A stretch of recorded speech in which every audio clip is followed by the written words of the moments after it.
Good evening, San Bernardino, and thank you guys so much for joining me tonight for our agenda review. So I will make sure that we are live and everybody can join. I hope you're having a great start to your week. It may be rainy, it's definitely cold, so I hope you can stay warm. And okay. So, like most of our agendas, this is not a super long one, and for open sessions, so we'll be going over a couple of little things that I want to highlight, and most of what we're doing is going to be in closed session. So let's go ahead and jump in to the meeting.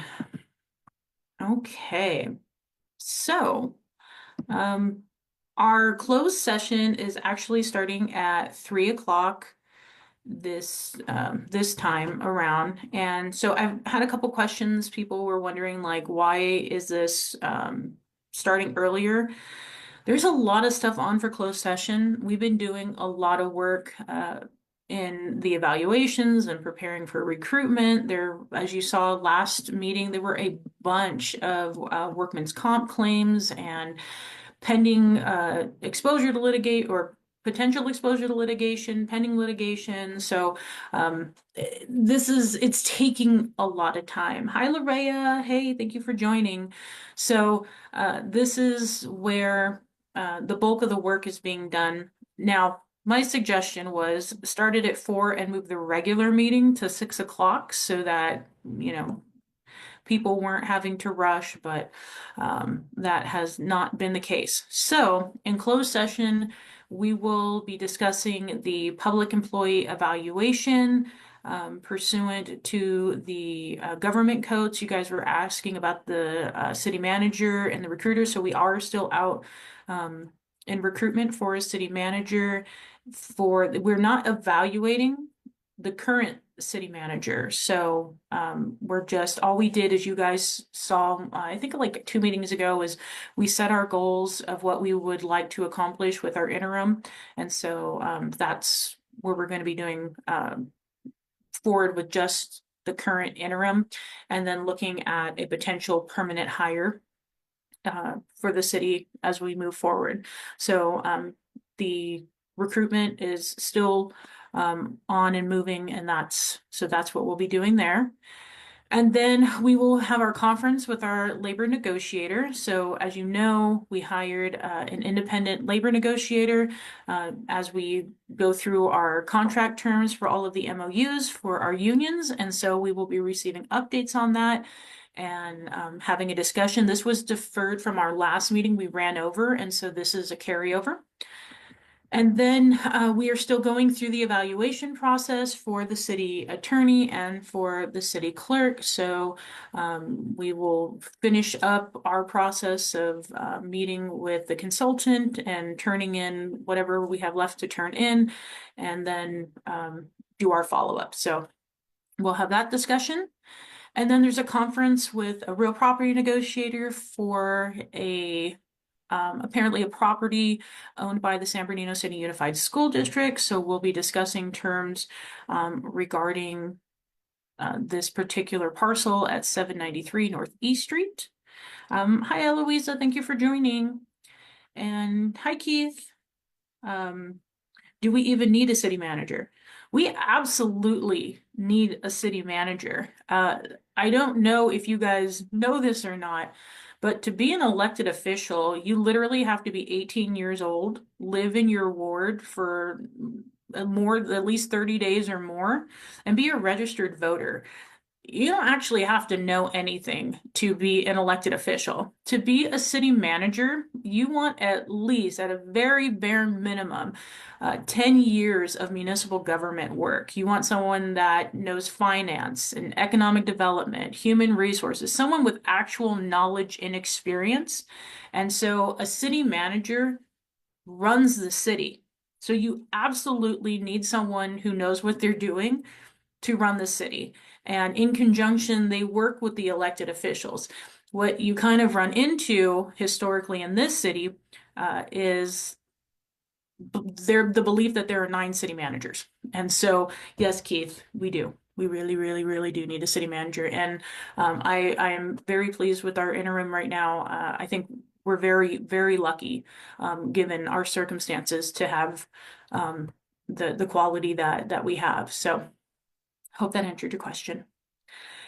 Next, we have a conference with legal counsel, existing litigation. So San Bernardino Development Company LLC versus City of San Bernardino. So if you were at the last meeting, then you would know. So this is the former company that we would know as RD ICO, who had the downtown. So we will be reviewing their lawsuit. And I think last year I pulled the lawsuit records and we went through that. So now we're going to receive an update, which is great. My understanding is that the existing council has never actually discussed the lawsuit. I went back through the agendas and I have not seen this. So I don't know if this is going to be their first, true run, if they've ever looked at the documents. So I am glad to see this come back, and that'll be a part of our discussion. And then we will roll in, hopefully absolutely on time, at 5 o'clock.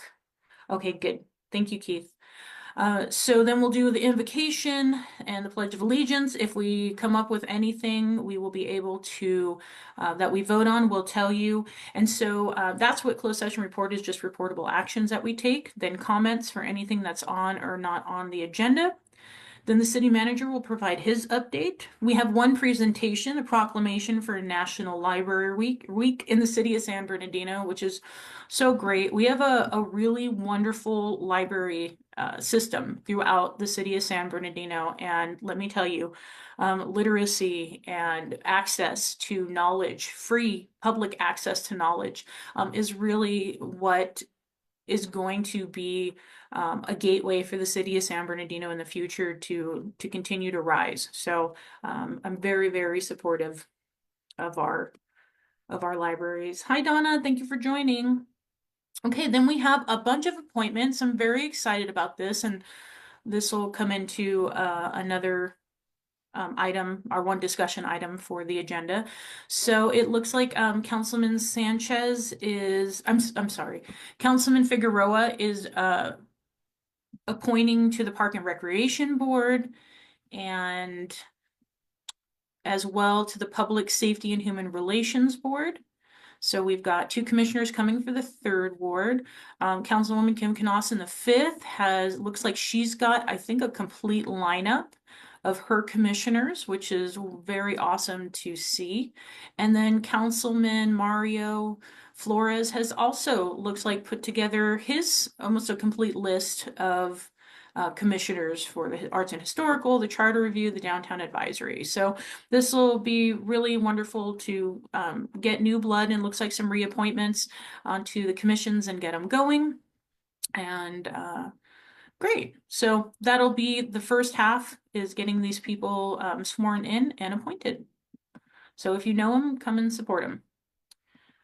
Then we will have a public hearing. So this is, if beyond just speaking on anything that was on or off the agenda, you can speak only, like if you want to speak on this item, you would sign up to speak for the public hearing, and you would discuss the issuance of tax exempt bonds by this California Statewide Communities Development Authority for Arrowhead Grove Phase 4, and the adoption of resolution 25268 approving the issuance of bonds in the amount not to exceed $45 million. And this is happening in Ward 2. So to provide financing for acquisition, construction, improvement, and equipping of the 92 unit family. So this is over, as you know, what, quote unquote, the old Waterman Gardens. So this is Arrowhead Grove Phase 4.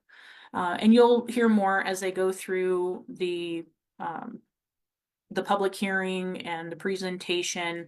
And so this is it. It's they effectuate the issuance of a tax exempt bond. And then we go into the consent calendar. And so these are things that are not discussed. They are, unless you just have a question, if you see me or any of the council members, we pull and we'll make a quick comment or we'll just ask a clarifying question. So for item 18, you have a regional partnership adopt a resolution allocating $700,000 for expenses related to a regional partnership agreement. And so this is for animal services. And this would be the expenditure for that. So if you have any comments, you can definitely come forward. Then we have the annual renewal of the city's property insurance, and this is in the amount of $2,478,000, and this is between April 1st and ending in March 31st. So this is 1 year of property insurance for the city. And then approving the principal administrative analyst position unclassified and amending the city salary schedule. So this is just a standard within positions, so nothing super big.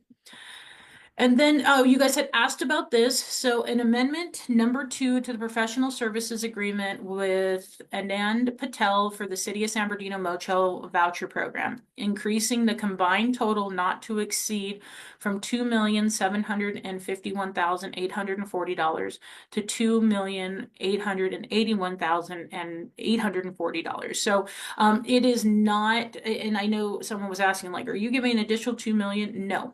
No, we are not. It is just a small increase, but the hotel voucher, when we're doing the encampment cleanups, when you're making contact with people to try and get them off the street, these are the motel vouchers that we're able to offer people to take them out of the encampments. So this is, the city has had their relationship with this vendor, and so this is just a small increase to that.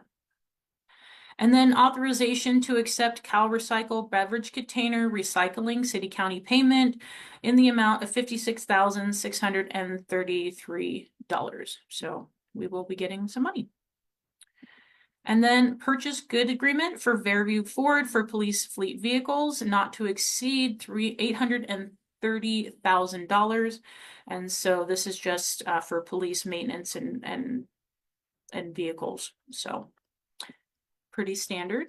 And then we have our one discussion item, which I'm really excited about because the council, if you guys remember back on December 18th, our first meeting, we asked that the city manager bring back a quick discussion item for the city, the city, like, resident board commissions, advisories, and all of that stuff, to look at the times.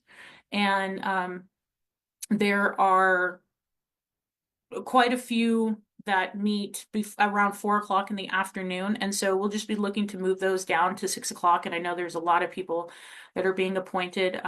Just the other day, the Measure S committee, which is super, super important to oversight and accountability of the Measure S tax fund that we received, didn't have quorum. People weren't able to meet, and that, that started at 5. So hopefully moving that to 6 o'clock will allow them to be there.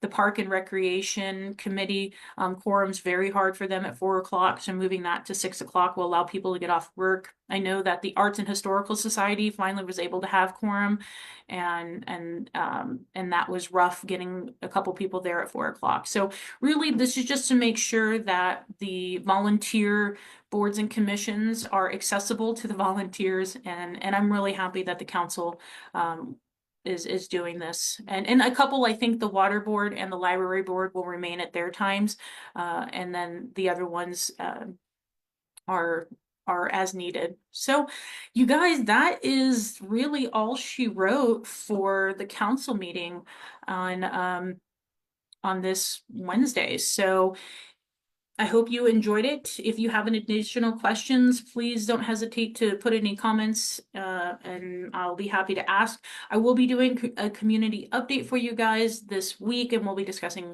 the homeless cleanups. We will be discussing some of the paving things that are going on in the city, and some of the other improvements. You guys are asking, like, why we're doing all the park improvements, and like really what's happening in the city. So definitely time for our update. So thank you guys so much for all of your time. I hope you have a great rest of your evening, and stay warm, San Bernardino. Good night.